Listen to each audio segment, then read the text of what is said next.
السلام علیکم حضرات، سبسکرائب کیجئے مفتی غلام رسول چینل کو اور اس بیل آئیکن کو دبائیے تاکہ آپ کو ہمارے ویڈیوز کی نوٹیفیکیشن ملتی رہے۔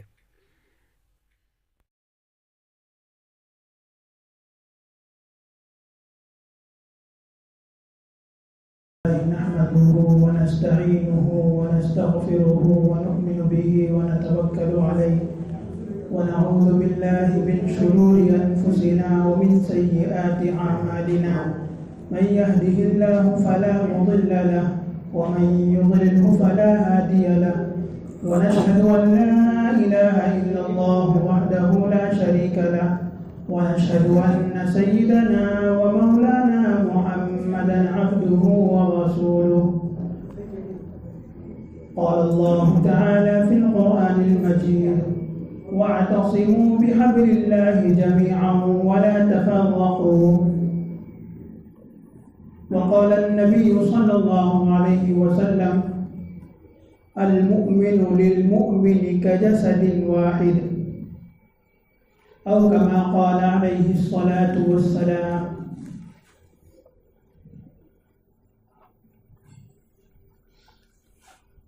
اللہ تبارک و تعالیٰ نے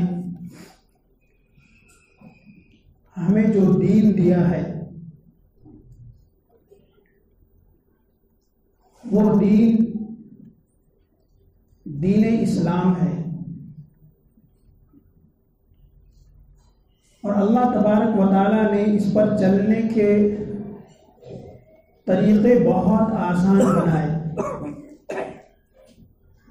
جو بھی انسان اگر دین پر چلنا چاہے تو اللہ تبارک و تعالیٰ اس کے لیے دین پر چلنا آسان بنا دیتے ہیں۔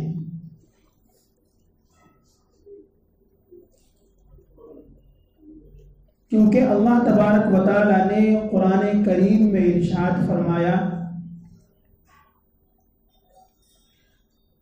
جس کا مفہوم یہ ہے کہ دین نام ہے آسانی پیدا کرنے کا۔ یرید اللہ بکم الیسر ولا یرید بکم العسر، اللہ تبارک و تعالیٰ تمہارے ساتھ آسانی کا معاملہ چاہتا ہے، آسانی کرنا چاہتا ہے۔ اللہ تبارک و تعالیٰ تمہارے ساتھ یا تمہیں مشقت میں ڈالنا نہیں چاہتا۔ اسی لیے آپ صلی اللہ علیہ وسلم نے فرمایا، خصوصاً دین کے رہنماؤں سے، دین کی تبلیغ کرنے والوں سے، دین کی باتیں لوگوں کو بتانے والوں سے، یسروا ولا تعسروا بشروا ولا تنفروا، کہ لوگوں کے لیے آسانیاں پیدا کرو،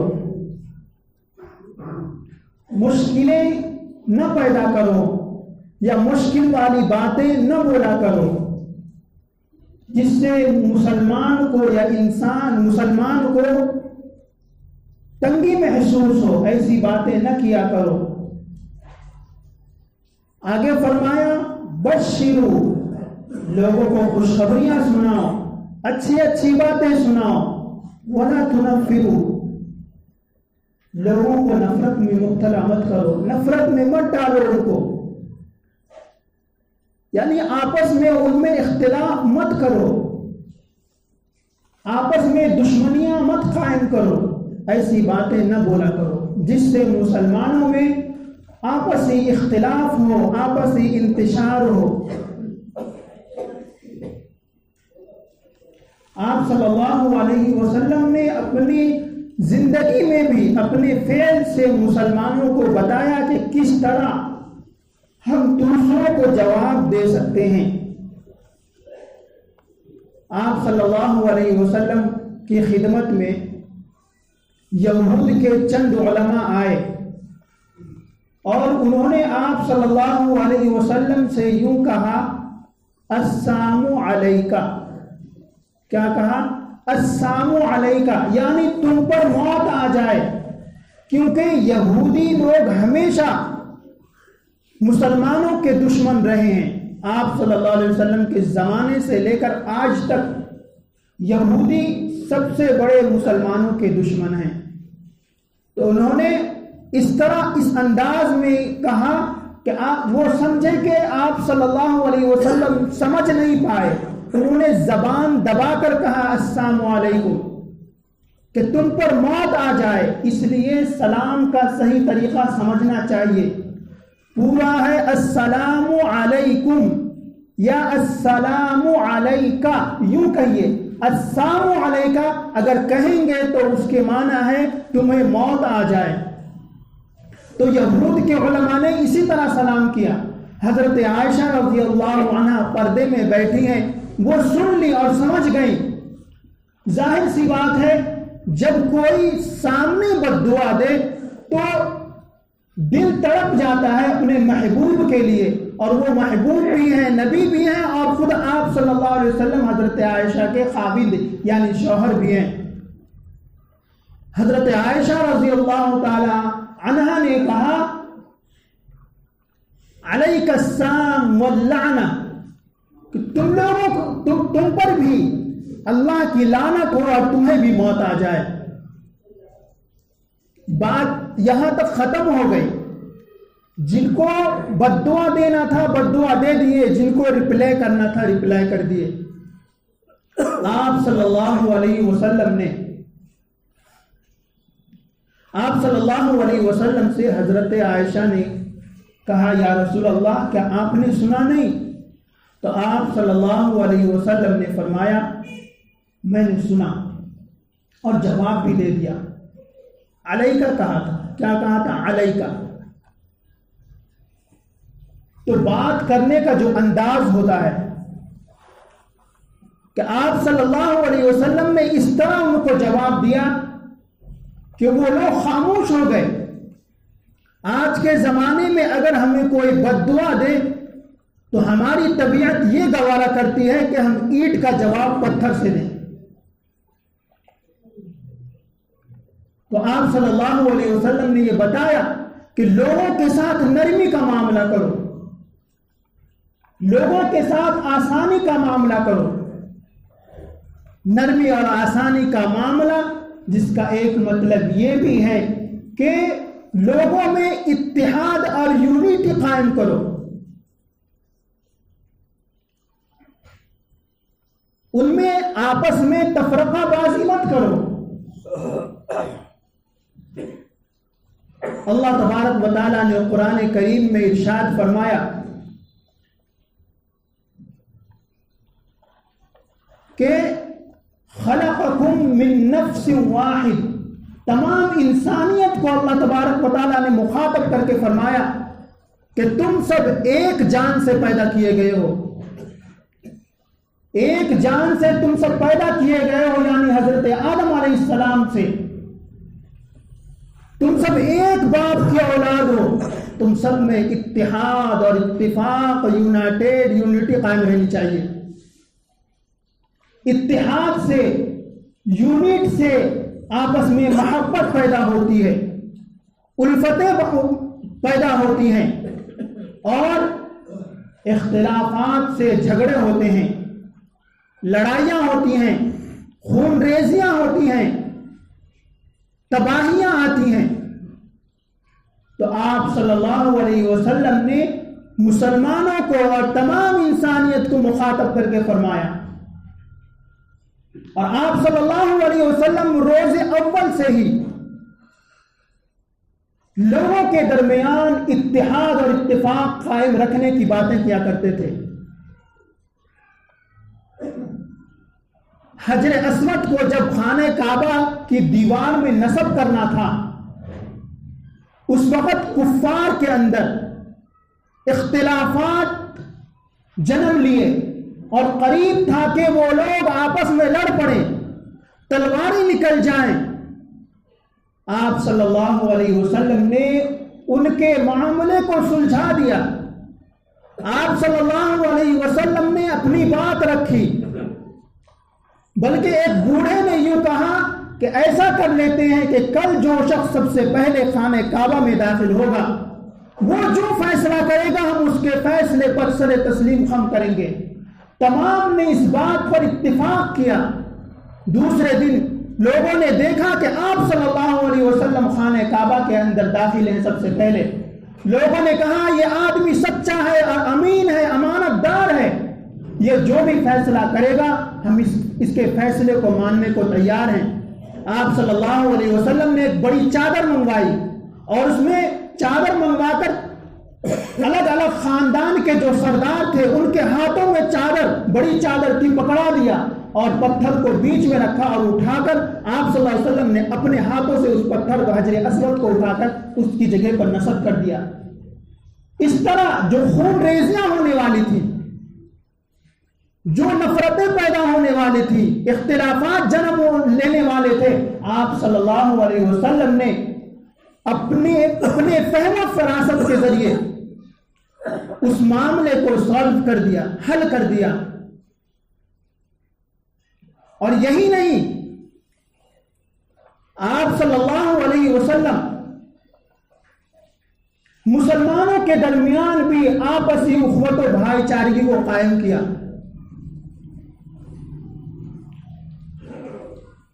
ہجرت کرنے والے مہاجرین جو مکہ کے رہنے والے تھے اور انصار جو مدینے کے رہنے والے تھے، تقریباً کئی کلومیٹر میل کا فاصلہ ہے مکہ اور مدینہ۔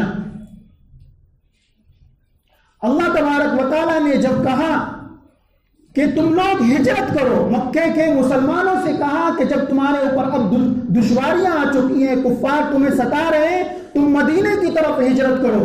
مسلمانوں نے مدینے کی طرف ہجرت کی۔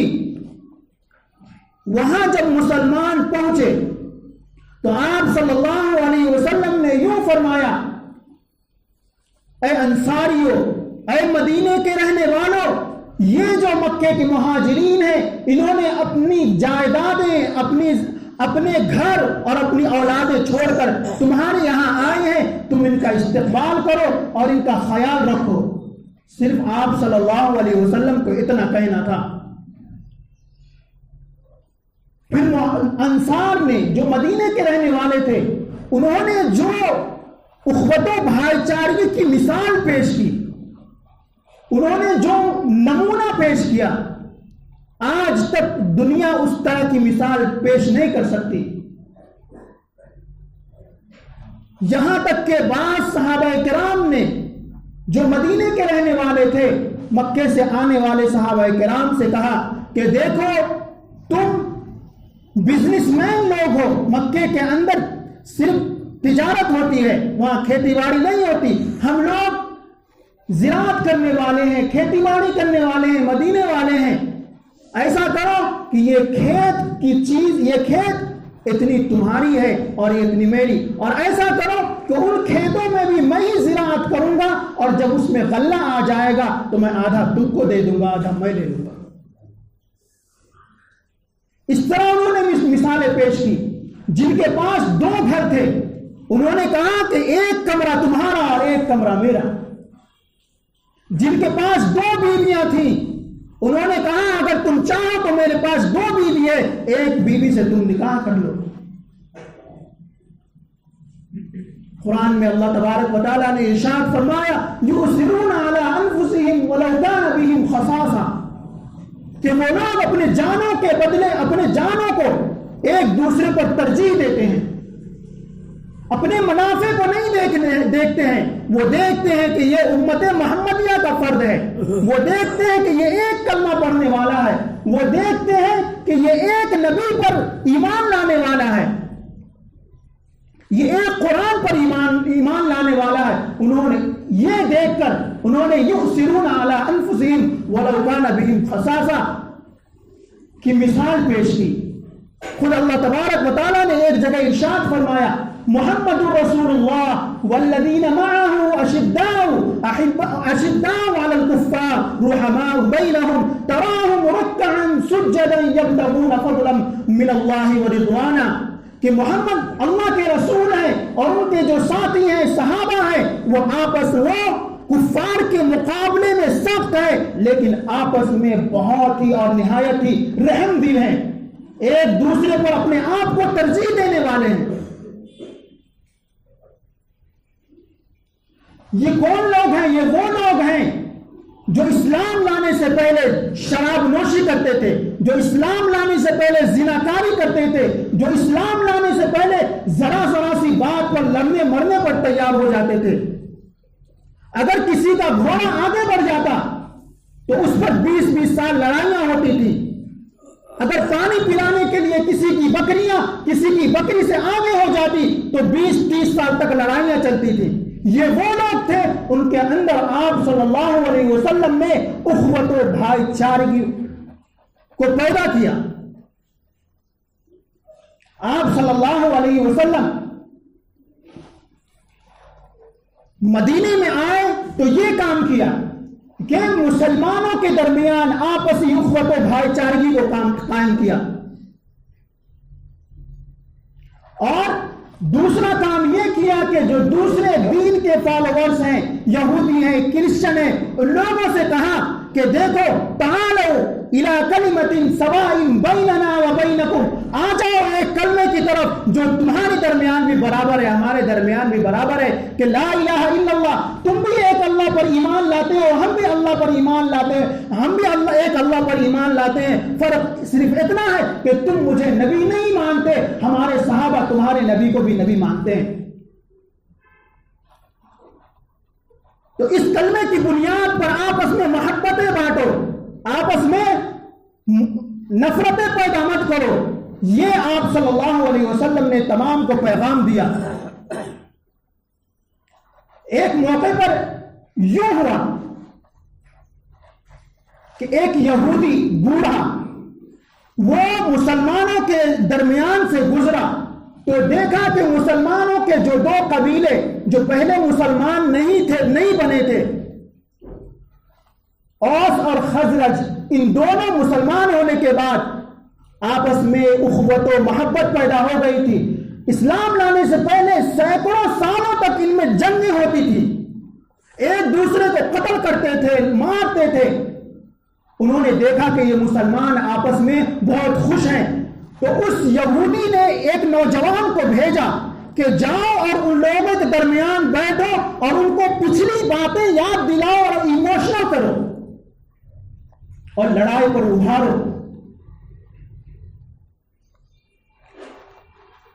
وہ آیا نوجوان اور مسلمانوں کو ابھارا کہ تمہارے دادا کو تو تمہارے اس کے پردادا نے تو بہت مارا تھا، اس طرح ایموشنل کیا۔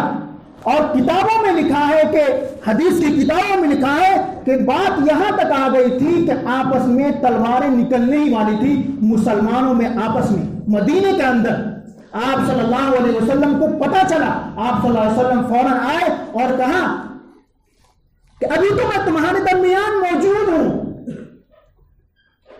یہ کیا تم پھر سے جاہلیت والے کام کر رہے ہو؟ وَاعْتَصِمُوا بِهِ، قرآن کریم کی آیت نازل ہوئی، وَاعْتَصِمُوا بِحَبْلِ اللَّهِ جَمِيعًا وَلَا تَفَرَّقُوا، کہ اللہ کی رسی کو مضبوطی سے پکڑ لو اور آپس میں اور ٹکڑیوں میں مت بٹو، فرقوں میں مت بٹو، ایک اللہ کو ماننے والے ہو، ایک قرآن کو ماننے والے ہو، ایک نبی کو ماننے والے ہو تو اللہ کی رسی کو مضبوطی سے پکڑ لو اور آپس میں تفرقہ بازی مت کرو، آپس میں نفرتیں مت پھیلاؤ، ایک دوسرے کو کافر کافر مت کہو۔ کسی کو سلام کرنے سے کہیں نکاح ٹوٹ جاتا ہے؟ ایسے فرقے اور ایسے لوگ مسلمانوں کے اندر ہیں، اور ایسے علماء کرام یہاں پر براجمان منبروں پر بیٹھے ہیں کئی مساجد میں، جو مسلمانوں کے اندر نفرتیں بانٹتے ہیں، جو مسلمانوں کے اندر کدورتیں بانٹتے ہیں، مسلمانوں کو لڑانا چاہتے ہیں۔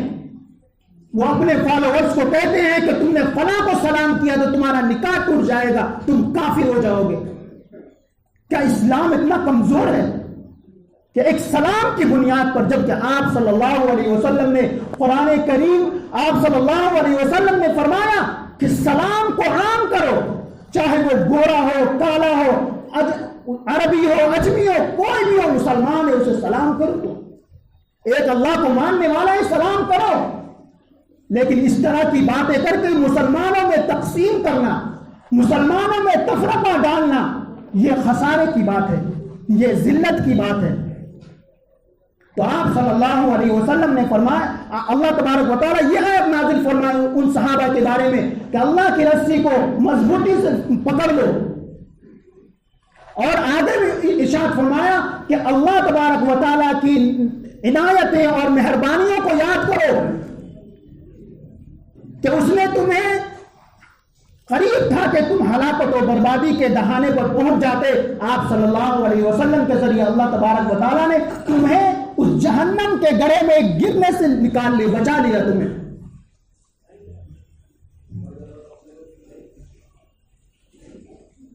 مسلمانوں کے درمیان جو ابھی اس وقت پوری قوم ایک بن چکی ہے، جتنی کفار کی قومیں ہیں تمام یکجٹ ہو چکی ہیں، تمام میں یونٹی قائم ہے، لیکن اگر کسی کے اندر اتفاق اور اتحاد نہیں ہے، یونٹ نہیں ہے، تو اس قوم کا نام قوم مسلم ہے۔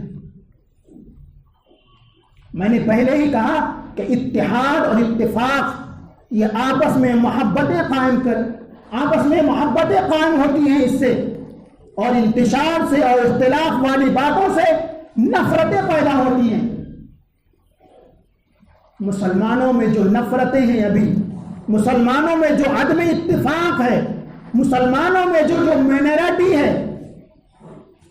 مسلمان جو ذلت اور رسوائی کے غار پہ کھڑا ہے، آپ صلی اللہ علیہ وسلم نے ایک مرتبہ فرمایا، آخری موقع تھا، آپ صلی اللہ علیہ وسلم نے ایک خطبہ دیا اور بہت ایموشنل تھا، یہاں تک کہ صحابہ کرام کہتے ہیں کہ ہمارے آنکھوں سے آنسو جاری ہو گئے، ہمارے دل ابھر آئے، یوں لگ رہا تھا کہ آپ صلی اللہ علیہ وسلم اب دنیا سے جانے والے ہیں۔ جس طرح کوئی سفر کو جانے لگتا ہے یا کوئی مرنے والا ہوتا ہے، اس وقت رو رو کر بیان کرتا ہے، اس طرح آپ صلی اللہ علیہ وسلم نے ہمیں خطبہ دیا، بیان کیا آپ صلی اللہ علیہ وسلم نے۔ پھر خطبے کے بعد پھر آپ صلی اللہ علیہ وسلم نے خطبے میں فرمایا، قریب ہے کہ ایک زمانہ ایسا آئے گا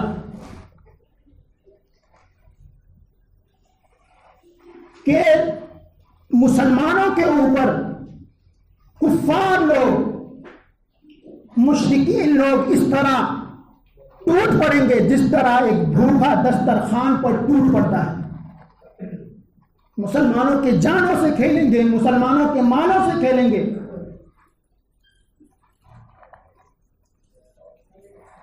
یوں لگتا ہے کہ آپ صلی اللہ علیہ وسلم نے جو کہا تھا وہ اسی زمانے کے متعلق کہا تھا کہ کفار کی تمام قومیں یکجٹ ہو کر مسلمانوں پر حملہ آور ہے۔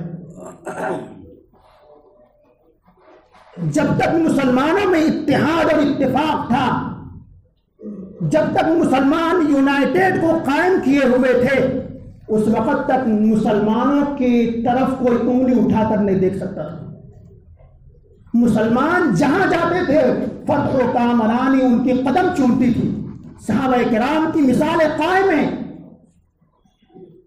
کہ وہ جہاں جاتے تھے، ہندوستان میں جو اسلام آیا کس وجہ سے آیا؟ وہ اخلاق کی وجہ سے آیا، وہ معاملات کی وجہ سے آیا۔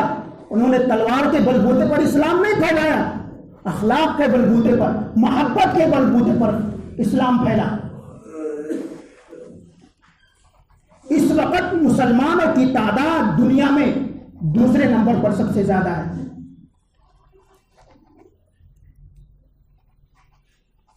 مسلمانوں کی تعداد اس وقت دنیا میں دوسرے نمبر پر سب سے زیادہ ہے، اور مسلم ممالک تقریباً 53 ہیں۔ پورا عرب ایک تھا، پہلے ایک تھا تو ایسا تھا کہ ہندوستان سے ایک لڑکی نے آواز دی تھی، خط لکھا تھا کہ یہاں کا بادشاہ مجھ پر ظلم کیا ہوا ہے، تم آ کر اس سے بدلہ لو اور اپنی بہن کو بچاؤ۔ تو قاسم محمد بن قاسم ثقفی رحمہ اللہ جو طائف کے تھے، انہوں نے اپنے جو 18 سال کے تھے، انہوں نے نوجوانوں کو تیار کیا، مسلمانوں کی فوج کو تیار کیا، اور یہاں ہندوستان آ کر اپنی مسلم بہن کو بچایا۔ لیکن جب سے عرب ممالک ٹکڑوں میں بٹے، قطر میں، کویت میں، جدہ میں اور ابو ظہبی میں، الگ الگ ملکوں میں بٹ گئے، اس وقت سے مسلمان کی قوت ختم ہو چکی۔ برائے نام مسلمان حکومت کر رہے ہیں، لیکن ان کے اندر کفار و مشرکین حکومت کر رہے ہیں۔ کفار و مشرکین جو حکم دیں گے وہی حکم ماننے کو تیار ہے۔ آپ ابو دھابی چلے جائیں یا جدہ چلے جائیں، وہاں پہ دوسرے جو شہر ہیں وہاں چلے جائیں، ہندوستان سے بھی ننگے پن میں، عریانیت میں بدتر وہ مسلم ملک نظر آئے گا۔ تو ایسے حالات میں کیا مسلمانوں پر ظلم نہیں ہوگا؟ آپ صلی اللہ علیہ وسلم نے اسی حدیث میں جس میں صحابہ کرام کو ایموشنل کیا تھا، تو صحابہ کرام نے فرمایا کہ لوگ اس طرح مسلمانوں کے جان و مال سے کھیلیں گے، او من قلۃ، یا رسول اللہ کیا ہم کم تعداد میں رہیں گے، کیا ہم لوگ کم رہیں گے؟ آپ صلی اللہ علیہ وسلم نے فرمایا ایسی بات نہیں ہے، تمہاری کثرت ہوگی۔ پھر کیا وجہ ہوگی یا رسول اللہ؟ تو آپ صلی اللہ علیہ وسلم نے فرمایا کہ دنیا کی محبت اور موت سے نفرت۔ دنیا کی محبت تمہارے اندر آ جائے گی اور موت سے نفرت پیدا ہوگی، اس وقت کفار و مشرکین تم پر تسلط قائم کریں گے۔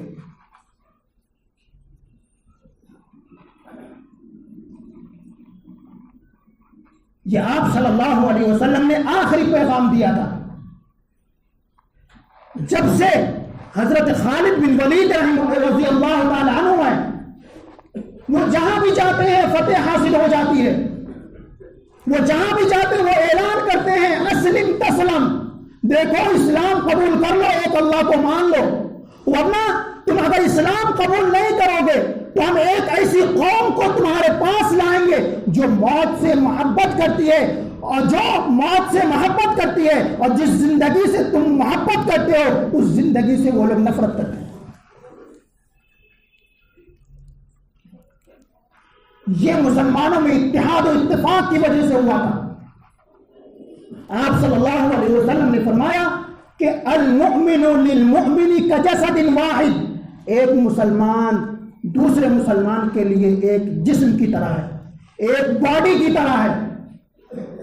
جس طرح جسم کے کسی عضو پر، کسی پارٹ میں تکلیف پہنچتی ہے تو پورا جسم درد محسوس کرتا ہے، اسی طرح مسلمانوں کی کیفیت ہونی تھی کہ اگر دنیا کے دوسرے کنارے پر کوئی مسلمان کو مارا جا رہا ہے تو یہاں کا مسلمان تڑپنا چاہیے تھا۔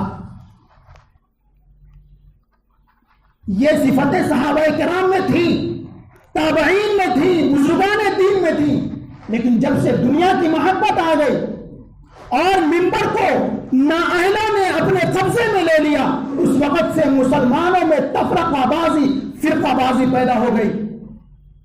اسلام نے اتحاد و اتفاق کا درس دیا۔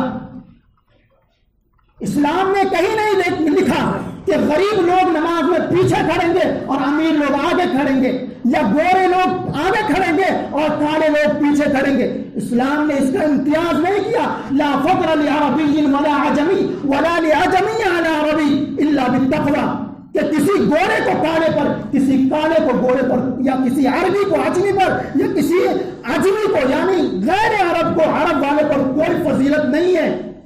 ہاں فضیلت ہے تو تقوی کی بنیاد پر ہے کہ وہ کتنا پرہیزگار بندہ ہے، کتنا عبادت گزار بندہ ہے۔ یا آپ صلی اللہ علیہ وسلم نے اتحاد کی دعوت دی۔ نماز میں اتحاد کا سبق ملتا ہے، اس لیے علامہ اقبال نے کہا ایک ہی صف میں کھڑے ہو گئے محمود و ایاز، نہ کوئی بندہ رہا نہ بندہ نواز، بندہ و محتاج و غنی ایک ہوئے، تیری سرکار میں پہنچے تو سبھی ایک ہوئے۔ مسجد میں جب پہنچے تو کوئی فرق نہیں ہے کہ کون غریب ہے، کون امیر ہے، کون مالدار ہے اور کون فقیر ہے، کوئی فرق اسلام نے نہیں رکھا۔ یہ اسلام کا پیغام اتحاد کا ہے۔ مسلمانوں میں اتحاد قائم کرو، مسلکی تعصب اور مسلکی فرقہ واریت قائم مت کرو، ایک دوسرے کو کافر یا مشرک مت کہو، آپس میں ایک بن کر رہو، جسد واحد بن کر رہو، ایک قرآن کو ماننے والے ہو، ایک حدیث کو ماننے والے ہو، ایک رسول کو ماننے والے ہو، ایک اللہ کو ماننے والے ہو۔ پھر کس بات کا اختلاف ہے؟ وہ تو جزوی اختلاف ہے جس کو ہم لوگ آپس میں دشمنی قائم کر لیے ہیں۔ جس بات سے مسلمانوں میں فرقہ واریت قائم ہے وہ جزوی اختلاف ہے، وہ مستحب یا سنت ہے، فرض واجب نہیں ہے۔ اگر آپ رفع دین نہیں کر رہے ہیں، بغیر رفع دین کی نماز ہو جائے گی، اگر آپ رفع دین کر رہے ہیں تو رفع دین کے ساتھ بھی نماز ہو جائے گی۔ دونوں کے پاس حدیثیں ہیں، دونوں کے پاس حدیثیں ہیں۔ ہر چیز میں جو مستحب اور سنت ہے، ہر چیز میں دونوں کے پاس حدیثیں ہیں۔ لیکن کبھی ایسا ہے کہ کوئی مسلمان کلمہ کو نہیں مانتا ہو، کوئی مسلمان ہے جو قرآن کی کسی آیت کا انکار کرتا ہو، کوئی مسلمان ہے جو صحابہ کو برحق نہیں مانتا ہو۔ یہ ان تمام چیزوں میں مسلمان ایک ہے، تو پھر مسلمان ایک کیوں نہیں ہوتے؟ نہیں ہونے کی وجہ سے غیر لوگ ہم پر تسلط ہے اور غیر لوگ ہم پر ظلم کر رہے ہیں۔ یہاں سے لے کر عرب میں چلے جائے، بغداد ہے، ملک شام ہے، برما ہے، اور خود اپنا ملک ہندوستان بھی اب بچا نہیں ہے۔ ہم نے اسلام پر عمل نہیں کیا۔ اگر ہم طلاق کو صحیح استعمال کرتے، طلاق کا طریقہ، تو حکومت ہمارے اس پر مجبور نہیں ہوتی۔ ہم نے طلاق کے طریقے غلط استعمال کیا۔ ہم نے مسلمانوں کو پیغام نہیں دیا کہ دیکھو ایک بار میں 3 طلاق نہیں بولنی چاہیے، گنہگار ہو گئے۔ صحیح بات یہ کہ جب قرآن سے ہم دور ہو گئے، قرآنی تعلیمات سے دور ہو گئے، تو ہم لوگ آپس میں فرقوں میں بٹ گئے۔ اس لیے ایک بات کا خیال کریں کہ آپس میں فرقوں میں مت بٹیں، ایک دوسرے کو کافر مت کہیں، ایک دوسرے کو فاسق مت کہیں، ایک دوسرے کا احترام کریں، ہر ایک کو اپنی اپنی مسجدوں میں آنے کی اجازت دیں۔ انہیں تبلیغی ہے تو مسجد میں نہیں آنا، انہیں اہل حدیث ہے تو مسجد میں نہیں آنا، انہیں سنی ہے تو مسجد میں نہیں آنا۔ یہ مسلمانوں کے لیے تباہی کا ذریعہ ہے، یہ سب سے بڑا نقصان مسلمانوں کا ہے اور اسی وجہ سے ہو رہا ہے۔ اس نقصان کو ختم کیجیے اور مسلمانوں میں اتحاد و اتفاق کی بیج بوئیے، آپس میں محبت بانٹیے، نفرت مت بانٹیے۔ اللہ تبارک و تعالیٰ سے دعا ہے کہ اللہ تبارک و تعالیٰ ہمیں کہنے سننے سے زیادہ عمل کرنے کی توفیق عطا فرمائے۔ وآخر دعوانا الحمدللہ رب العالمین۔ سنت ادا کر لیجیے۔